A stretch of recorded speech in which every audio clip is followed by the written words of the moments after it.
पूर रेषेत नाहीत त्यांचं सुद्धा नुकसान झालं आहे, कारण 10 मे पासून जो पाऊस पडतोय त्यामुळे सूर्यप्रकाश न मिळाल्यामुळे यावर्षी गर्भधारणा अतिशय कमी होणार आहे आणि त्यामुळे द्राक्षाचं पीक फार कमी होणार आहे. हे नुकसान कुठल्याही पंचनाम्यामध्ये येणार नाही आहे.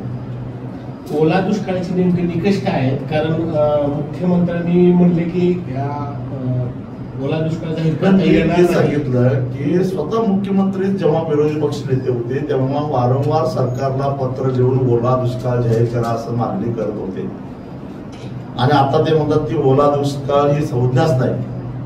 राहून ओला दुष्काळ म्हणजे दुष्काळाची व्याख्या काय? जेव्हा पीक हातात येत नाही तेव्हा त्याला दुष्काळ म्हणायचं. मग आता पावसानं पीक गेलंय, पुरानं पीक गेलंय म्हणजे दुष्काळ आहे का नाही?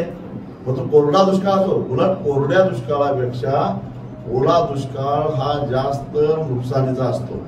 कोरडा दुष्काळ कसा असतो?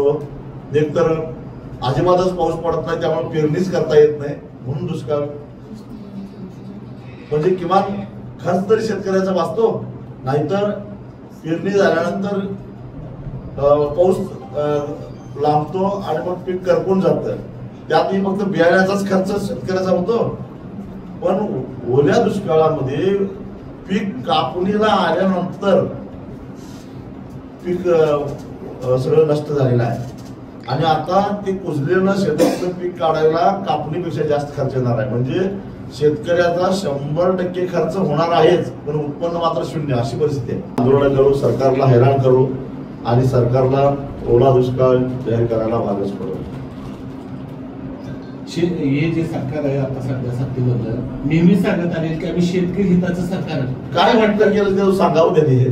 शेतकऱ्याच्या हिताचं नेमकं काय त्यांनी केलं हे तरी एकदा सांगा आम्हाला समजावून.